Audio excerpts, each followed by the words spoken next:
Good evening, everyone. We're delighted to have you attend this evening's webinar. Before we start, I just want to run through a few expectations for online CPD. First of all, when you're in the main room, please keep your microphone muted. It makes it easier for everybody to hear the presenters. Please do not record this webinar. The PDST do not give you permission to do so.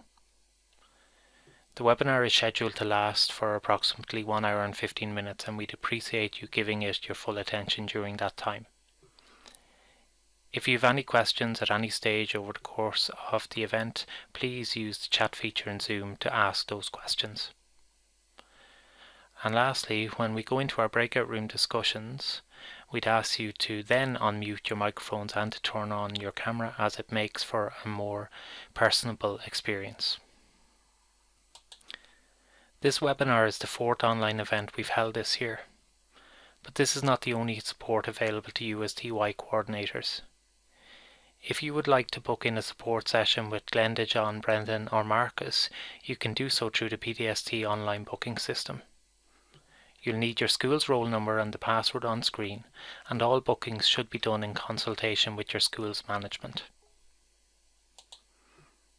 Alternatively, you can get in touch with Esther by emailing ty@pdst.ie, and we'll organise for support for you and your school. School support is quite different to the support you receive at events like this, in that it's tailored to the specific needs of each school. We've also been trying to update the TY webpage and the Twitter account to provide you with information on any TY related developments, so please, it might be a good idea if you check in on those from time to time. The content of this event has been shaped by your feedback from the previous 3 webinars. We're going to start by looking at ways in which we can maintain momentum over the course of transition year, and we'll get some pre-recorded input from Marcus on planning seasonal events, and John, who'll take us through ideas for projects at this time. Then we'll move into the assessment side of things, where we'll hear from Glenda, who'll provide an overview of different approaches to assessment, and then Brendan, who'll demonstrate a number of digital tools to make formative feedback effective and fast. After that, we'll go to our breakout rooms, where we'll get the chance to share our experience of what's happening at the minute in our various programs, and after that we'll feed these main points back into the discussion, and we'll finish up. So let's hear now from Marcus and then John around ways in which we can approach maintaining momentum in transition year. Maintaining momentum is always a challenge for transition year coordinators and transition year teachers at different times of the year. Among the synonyms for momentum include energy, strength, force, drive, power, and so on. When we speak about maintaining momentum, we refer to the ways in which we inject energy and drive into the year to maintain the eagerness of our students to learn through the various activities we plan and provide for them, either in their individual subjects or outside of the normal classroom scenarios. Momentum is also mentioned in the Return to School Transition Year 2020-2021 document. When focusing on the core subjects, it states, the academic momentum of pupils should be maintained and indeed increased to provide a suitable bridge between the junior and leaving certificate. In our previous TY webinars, broadcast in September and now available on the PDST website entitled the TY Picnic 2020-2021, we focused on the importance of assessing whatever gaps exists in students' knowledge and learning as a result of being away from the physical classroom since March 2020. This gap may still be evident, and formative and summative assessment techniques assist in this discovery. And of course, we are all still encouraged to make good use of our time with the students in order to bridge this gap.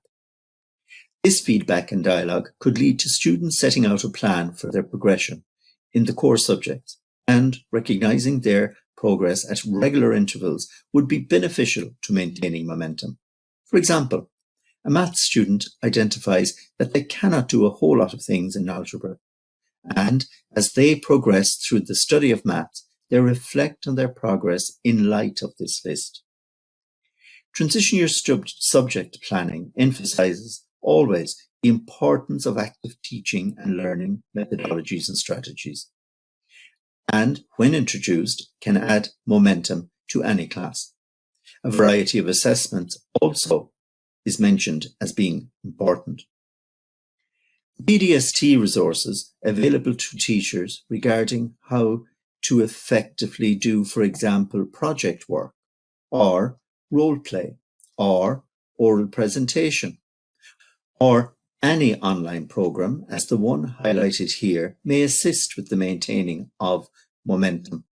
Of course, the PDST Active Learning Methodology booklet and the Integrated Approach to Teaching, Learning, Teaching and Assessment Post-Primary resource assists in maintaining or adding momentum in many classroom scenarios. More specific subject assistance is to be found in other documents. For example, this one for the Irish language, programs such as Show Scala from Conran na Gaeilge, available free of charge and online during lockdown, may offer an opportunity to raise the profile of Irish in the school while maintaining momentum in the Irish language classroom. For all subject teachers, SCULNet has a great pool of resources suitable for transition year. For example, in a search in SCULNet for transition year resources, there were over 550 to be found. Again, this knowledge and resource may assist in maintaining momentum through the various strands of transition year. In the second layer, the Leaving Cert subject sampling layer, students are afforded an opportunity to sample the Leaving Cert subjects available in the school. There is an opportunity to inject momentum here also, as various school departments usually provide an insight into their subject area in order for students to make a more informed choice. The importance of this layer has been mentioned in Department of Education and Science inspection reports, where one inspector reported that students indicated in the course of their evaluation that they were better prepared to make an informed choice for Leaving Certificate following subject sampling in TY. Where it has not been possible to have all the various subject areas represented in the TY timetable, an opportunity should be afforded that allows students to sample those subjects in some manner. It could be suggested to students to keep a journal of all the subjects the school has to offer in senior cycle, and as they sample the various options, to record the new knowledge they acquired about the subject. For example, what subjects are suitable for what different careers? What were their thoughts and the questions about the various subjects? Notes on discussions with the career guidance teacher or with subject teachers. In a blended learning scenario, great use can be made of careerportal.ie, where subjects for Leaving Cert are well explained. This could be used as a useful project in schools where a one-day-a-week work experience model is being used. Indeed, this project could be central to a broader career investigation project. The third layer involves the TY modules or subject layers.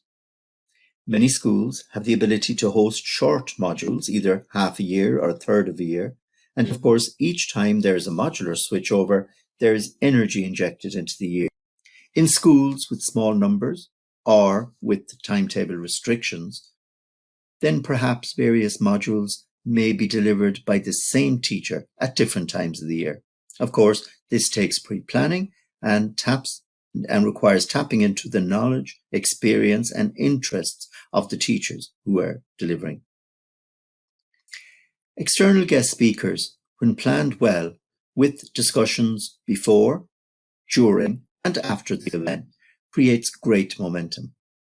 If individual teachers could organise one guest speaker, virtual or visiting, at some stage of the year, again, this would add and maintain momentum.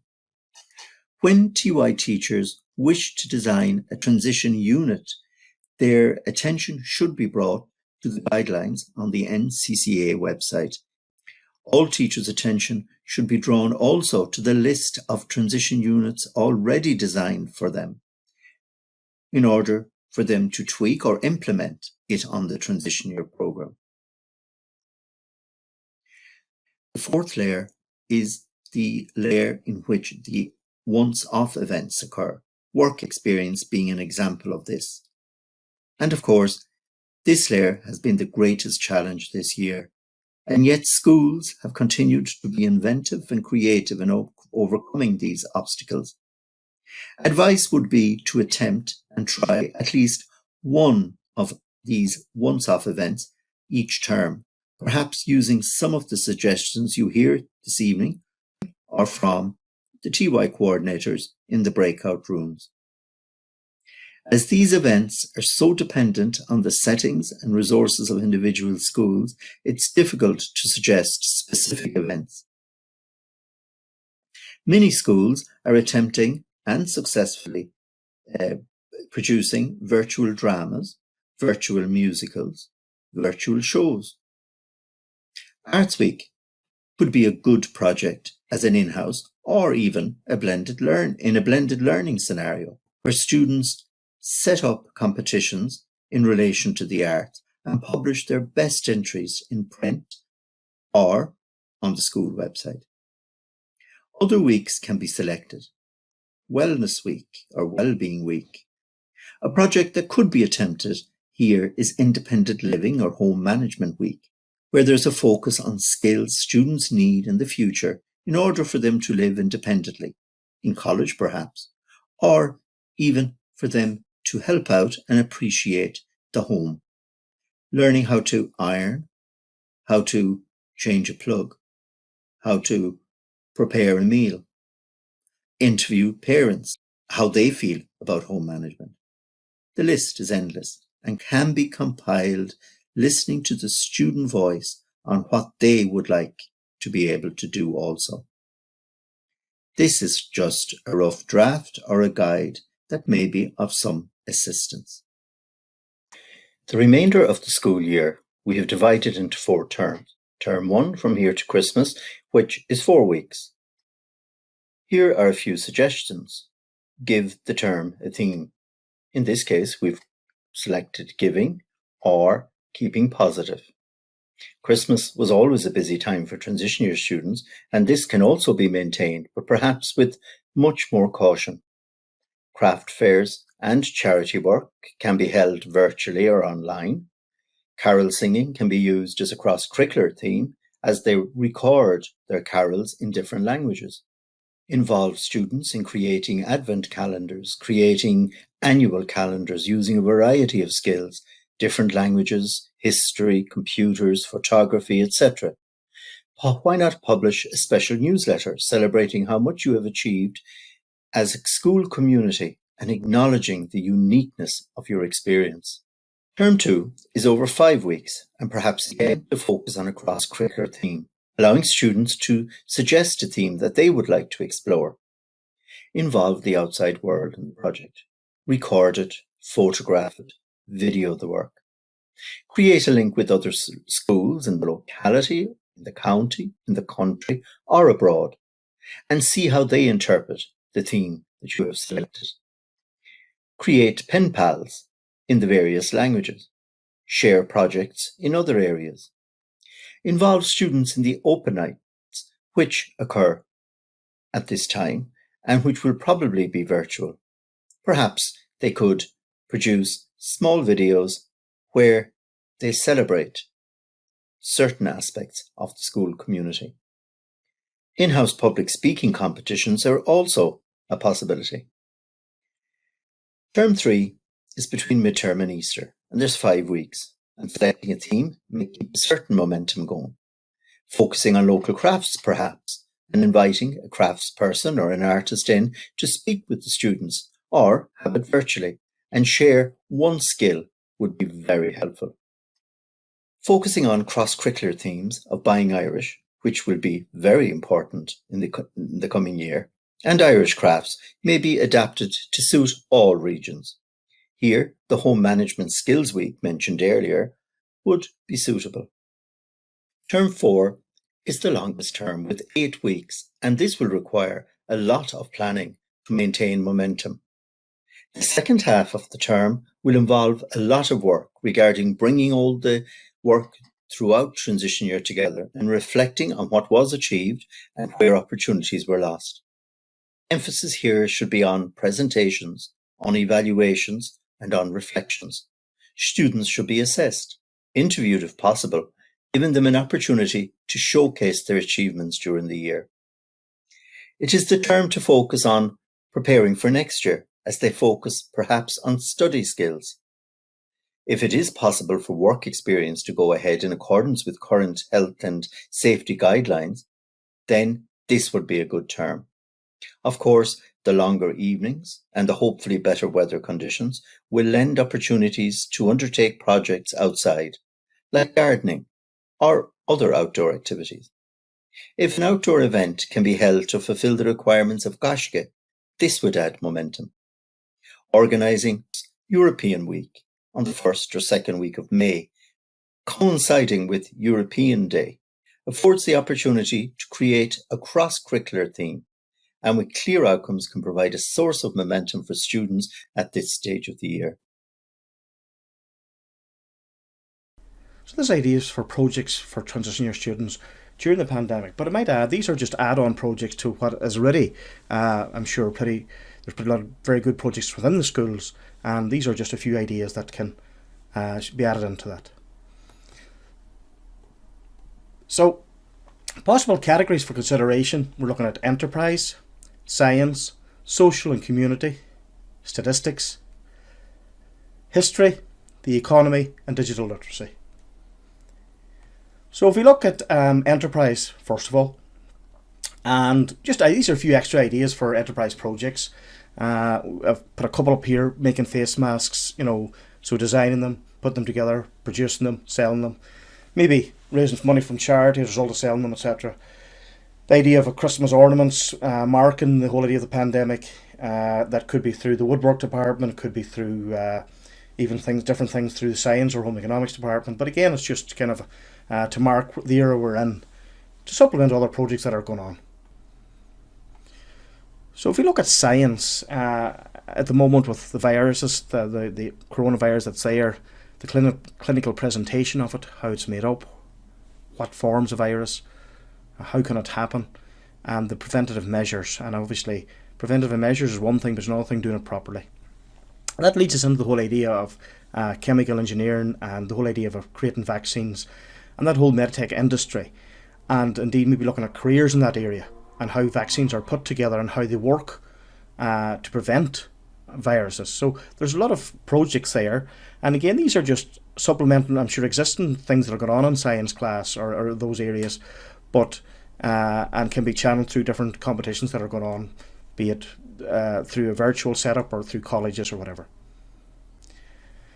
So the whole idea of social well-being and community perspective during the pandemic, again, it's a change of lifestyle for young people, and it's a good idea to reflect on that and to reflect on the changes and what are the positives that can be taken out of it as regards maybe changes that can be made in life anyway. What are the hard pieces and how did they cope with it? So that's through maybe discussion, but also can be through keeping diaries or creative writing, and reflecting, or maybe even more at a more deeper level, writing poetry during English class, etc. Just trying to come to terms with where we're at. The whole idea of helping the community is very important too, and it's something that we can look at, maybe making contact with old people, maybe through old people's home or people that are isolated in the community, and trying to figure out ways that we can write to them or make contact and maybe get feedback from them about how they're getting on, etc., and how we can help them. But also maybe it's an idea in our local area to look at the area we have. Is there a park we can do up in our local town, or can we make a bench for it, or can we put fencing around it? Like, there's lots of things can be done, doing up gardens around the town if that's possible. So try and research what's there, maybe work with the tidy towns, but a green area maybe around the school, but it gets out the fresh air, to work in teams, and it's just a new venture. So the whole idea of the statistical analysis of the pandemic is something that's ongoing all the time. The curve, how it's flattened, how different forms of lockdown help to change the pattern of the curve of the virus, and I suppose it's the knock-on effects to do with analysis or analysing the data associated with proposed vaccines. Again, it's something that's new at the moment, And again, we're into things like what was the sample size, what was the group that was used, what sector, was it old people, young people, was it what socioeconomic group, how big was the sample, when was it done. All these things affect the whole outcomes and their proposed successes. And I suppose also the chemical makeup of the vaccine, again looking at history of vaccines in the chemical makeup, what has been the positives and negatives of it. So that's all statistics that has to be gathered. And then already have the synopsis of the various statistical methods. What tools are you using? From the very simple base of median, mode, or mean, which is the most accurate? Is there an outlier? Then mean may not be possible. Median might be more accurate if there's more clustered. And then you're into more statistical, shall we say, advanced statistical tools.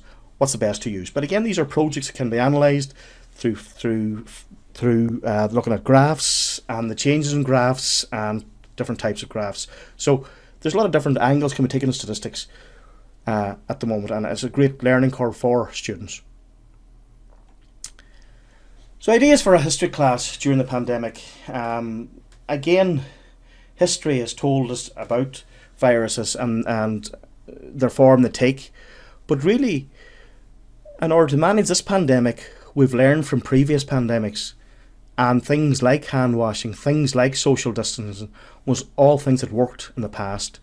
And the simple example of people working, housemates working in different houses in New York to do the typhoid and so on, and discovered that one person was moving from 5 or 6 houses, they all got infected, etc. So it's simple things like that, and learning from the statistics that are out there of pandemics and the experience they had and how they coped with it. But the other side of history as well is, because we're confined to our local area, maybe we should look more at local history, the infrastructure of our local town, why things are located where they're located. Were we beside a railway line? Was it that we were very remote and we had to build certain infrastructure, roads or different types of amenities in order to bring us up to standard? But the thing about it is that it's the local history, the local demographics, why things are there, maybe even how certain social clubs developed and why there's an importance placed on certain things in the area that wouldn't be in other areas. And I suppose the opportunity is that it's on our doorstep, and a lot can be learned even from local people. A lot can be learned from just analysing it. And again, you can actually tie that into even environmental science or geography. So we're not confined to these subjects that I'm talking about. These are specific topics, but it can be related to a lot of different subjects. So the economic sustainability. Well, at the moment we're talking about the implications for fiscal policy and monetary policy, in that people are encouraged to spend with borrowing from the central bank, etc. Or the European Central Bank. I suppose the whole idea is that the whole idea of the liquidity ratio in banks isn't affected, but who knows in the future what's going to happen. And then the whole idea at the moment with the implications of Brexit and how that's going to affect our economy, given that we're very dependent on it. What can we do? What measures can we take? How can we prepare for it in the short term and long term? And these are all things that are associated with projects in the past, maybe run by the central bank here about quantitative easing and so on. And so it'd be good to make contact with institutions like that to see if there are any competitions coming up, or is there any advice they would give us as regards projects that can be done in schools, etc. And I suppose overall, then, the implications for enterprise. How long can they hold out? How long can a business hold out as regards being shut down, as regards laying off staff, as regards keep paying overheads? How far can it be stretched? At what point do they go under? And it's keeping that alive, and what can be done to keep alive, and how the government is supporting keeping that alive as far as they can, and can they sustain that? And that's the whole idea of it's a great education as regards how economics works, and how economic growth can be sustained. And again, as I say, these can be fed into existing projects. It can be a project in school, or it can be working with outside agencies. So digital literacy and creativity is something that can be used across a lot of subjects, from the point of view that you can make a documentary to do with history, or it could be a film that could be acted out as regards the pandemic, what's going on for certain people in it. So you have a lot of skills then developed between a theme, between writing, imagery, mood, but also very important teamwork, delegating jobs. But at the end of the day too, it's looking at the technologies within the school. What laptops do we have? What iPads do we have? What software can be downloaded? How can it be worked? And so it's all idea then of bringing all that together, having plenty of communication among staff members that are teaching transition, or even teachers that are not, to keep them in the loop, what's going on. And we've mentioned a lot of different projects here, but it might be an idea to maybe concentrate on 2 or 3 rather than all, given your skill sets of your staff, given the resources in the school, and with this interdisciplinary approaches between writing reports, or whether it's science, or whether it's technology, or whether it's business, all of these can fit into each other as regards doing different elements of a project. And it's making that decision, what is viable and what would work for the school. So that's all about communication between the coordinator and teachers and management and working together. Thank you, Marcus, and thank you, John. We're now going to move into the second part of tonight's webinar, where we'll get the chance to consider the role of assessment in transition year. We'll hear from Glenda first, who will give you a general overview of approaches to assessment, and then we'll hear from Brendan, who will take you through some digital tools to support the provision of feedback to students. Assessment in TY. When we consider assessment within TY, it is important to begin by asking ourselves the question, why do we have assessment? What is its purpose? It is also important to consider the mission statement of your setting. How does the approach to assessment you favour support your ethos and mission? Assessment should enhance the learning experience for the student and teacher. Clear guidelines, goals, and expectations are crucial when designing your approach to assessment so that these ideals may be achieved. Schools must have an overall plan for assessment, which should be published prior to the beginning of the year's TY programme, so that students, parents, guardians, and teachers have a clear understanding of expectations and boundaries.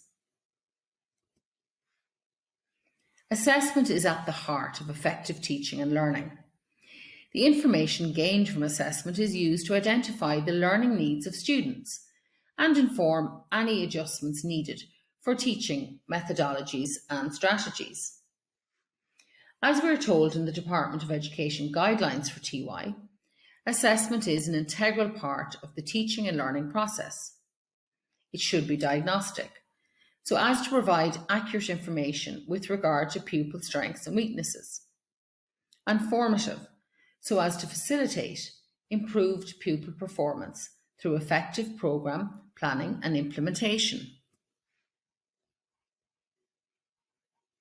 There are 2 interrelated and complementary approaches that may be used to support student achievement, namely assessment of learning, or summative assessment, and assessment for learning, or formative assessment. In order for these approaches to be successful, we must understand each type of assessment, create a balance between the forms of assessment used, engage with learning outcomes, and create associated success criteria, while focusing on giving effective feedback. When using summative assessments, it is important to have an agreed structure. Many use systems such as credits, rating scales, and percentages. The timing of such assessments should also be agreed, with most settings opting for a combination of ongoing, end of term, end of module, upon completion of a project or assignment, biannually, or at year end. Formative assessment is an integral part of the learning process, where information is shared with the learner. Information on the quality of learning is made available. The assessment is linked to the learning outcomes and success criteria, while looking towards the next stage of learning.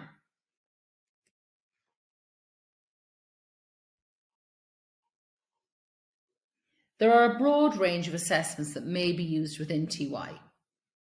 Some of the most popular are portfolio, oral, project, and reflections. Each form may be used in both a formative and a summative manner. Using portfolio assessment allows for a wide range of student work to be included, acknowledging all aspects of curriculum, and creates clear links to teaching and learning. It is important to include guidelines on specific areas required. It encourages students to engage in self-assessment and goal setting, while allowing for student difference. There is also opportunity to foster a collaborative approach by student and teacher towards assessment. There are a wide range of formats used for portfolio assessment, an example of which is to hold interviews either biannually or at the end of year. Some settings invite an external interviewing panel, which may need to be reconsidered in the current climate. If this approach is to be considered, it must be carried out while adhering to public health guidelines. Many schools choose an internal panel made up of the TY coordinator, members of the core team, and a member of the senior management team, while others assign teachers to interview when they would normally be teaching TY. In this case, students may only attend school for their timetabled interview slot. Clear guidelines and expectations are required to ensure a successful learning experience for students. It is useful to outline what and how students are expected to present.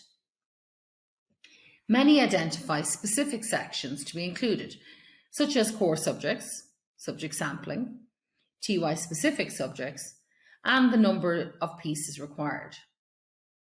Each piece included should be one that the student feels reflects their progress. It is very important to use a marking scheme that is distributed to students, teachers, and interviewers, if applicable, prior to the interviews taking place.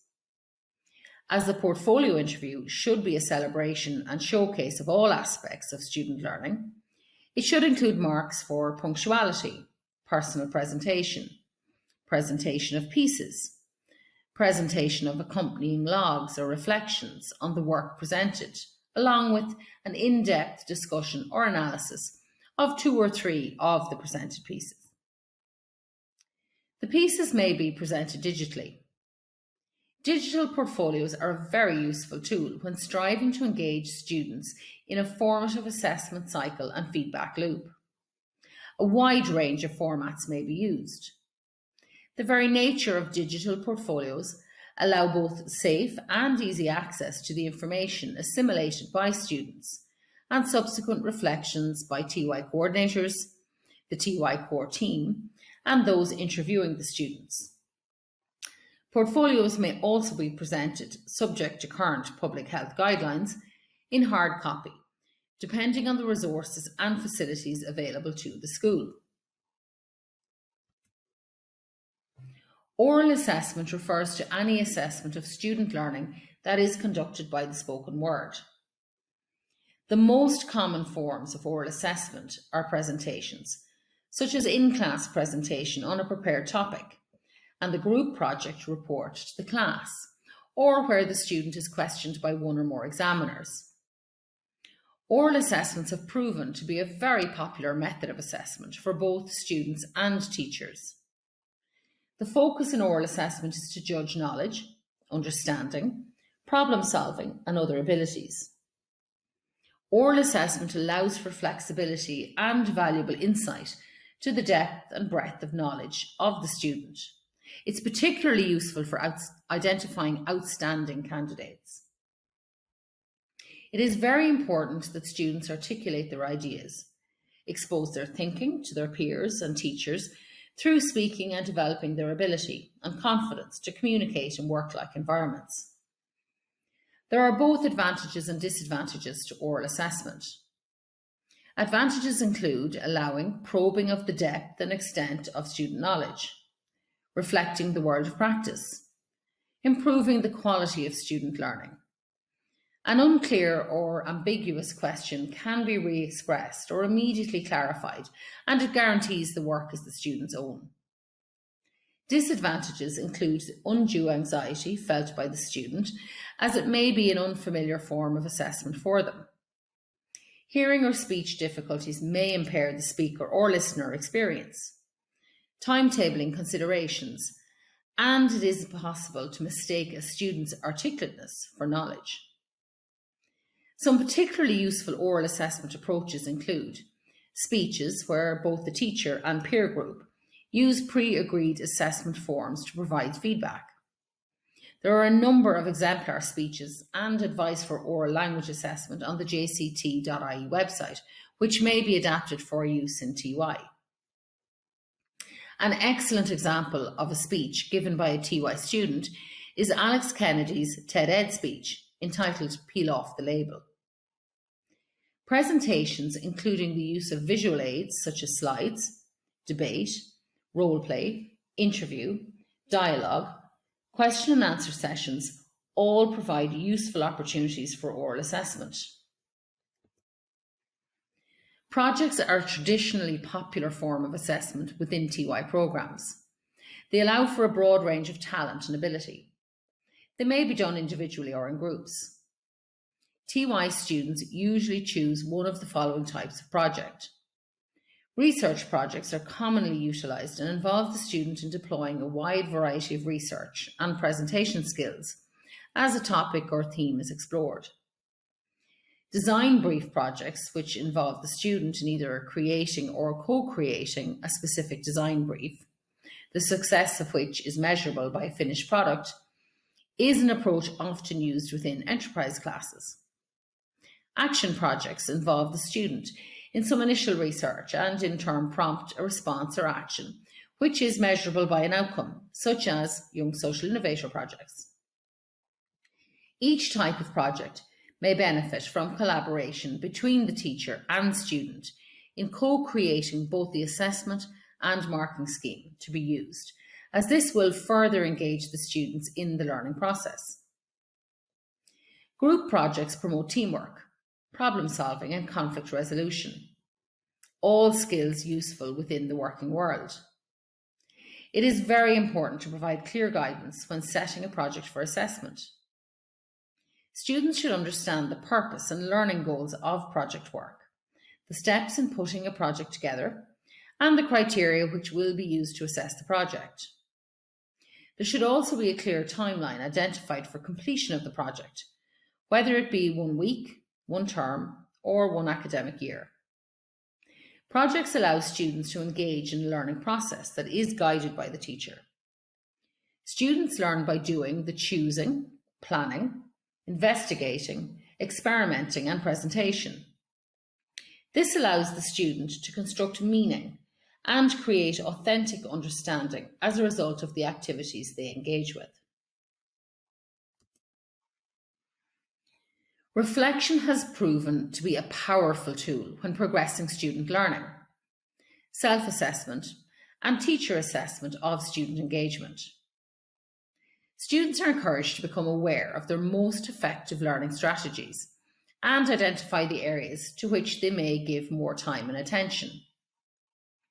Students may use their experience to identify what may be done in the next project or assignment to build upon and develop their skill set. It is about questioning in a positive way what a student does do and why they do it, and then deciding whether there is a better or more efficient way of doing it in the future.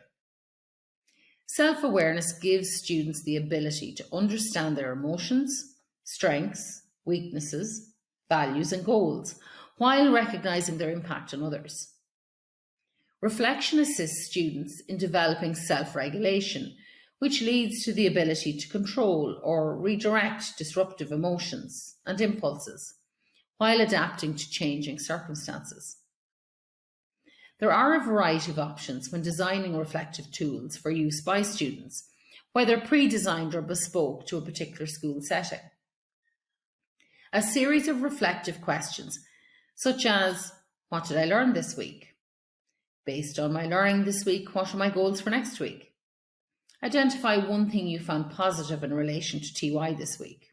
Why? Identify one thing you found challenging in relation to TY this week. Why? may be useful for weekly reflections. Additionally, reflection questions based on student experiences, such as activities, workshops, trips, and work experience, may be tailored to the process and outcomes sought.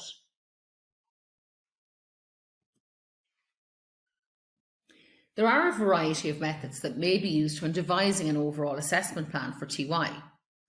Many schools use credit systems. There are some examples of these on the TY section of the PDST website. A number of elements, such as results from portfolio interviews, classwork, exam results, work experience reports, and reflections, and attendance, may be used with varying percentages attributed to each, depending on your school mission and ethos perspective. Many schools use their platforms such as VSware and ePortal to assist them in recording credits or percentages that are used towards an overall assessment result.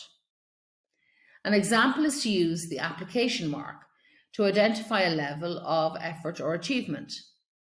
For example, 10 means excellent engagement in class, all work submitted on time to a high standard, whereas 3 means serious concerns regarding lack of engagement, poor participation in class, etc. However you choose to record assessment, it is important that it is done in a clear and transparent manner. Thank you, Glenda, and thank you, Brendan, for that comprehensive overview of formative and summative assessment. We're conscious that we're providing a lot of information to you in a short period of time, but just to remind you that all of these materials will be available on the TY web page on the PDST website in the coming days. We're now going to break off into our smaller groups to consider how transition year has been progressing in our schools since the start of the year. When you go into your groups, I'm going to ask you to choose a couple of questions from the list that you see on screen to discuss these and then provide some feedback via the Padlet wall. And when we're finished in our breakout discussions, we'll come back to the main room and I'll ask each room to provide a brief synopsis of the main points they discussed. Thank you all for engaging so fully with that discussion. To finish off this evening's event, I just want to go through a number of notices. So a reminder first that if you want further support, we're available to provide it. You can get in touch via our team's email address, which is shown on screen. If you want school support from one of the team, you can also email us about this, or you can book directly through your school's application form on pdst.ie/school support. You can follow us on Twitter, and any new materials we develop will be posted on pdst.ie/ty. We plan to continue to update the webpage over the course of this year, so if there are particular resources or items you'd like to see on there, please get in touch. There are a few upcoming events that I want to alert you to. The first is an online meeting for coordinators of transition year from Scoil na Gaeltachta and Gael Colosty. So that's scheduled to take place on Tuesday the 15th of December at 4 p.m. And out of this, we're hoping to connect various coordinators from these schools so that they can be of support to one another. Looking ahead to next year, so in Term 2 and Term 3 of next year, we're planning a number of additional supports for TY coordinators. We'll have our 5th and our 6th webinars. Our webinar in February will look at planning for the conclusion of transition year. And followed by that, we'll have a webinar in March, which will look at planning considerations for coordinators for the following school year. Part of the feedback that we get from you during these events is that you love to hear examples of what's working for different coordinators in schools. So to hopefully provide for this, we're going to look to create short video clips getting testimony from schools of projects and programs which have worked well for them. And then lastly, I flagged this back in September, but there is a Politics and Society workshop upcoming in January 2021, where the workshop will look at planning for introducing a Politics and Society module in transition year. And details of this will be sent out to schools in the new year, and you'll be able to book into the workshop via pdst.ie/online booking.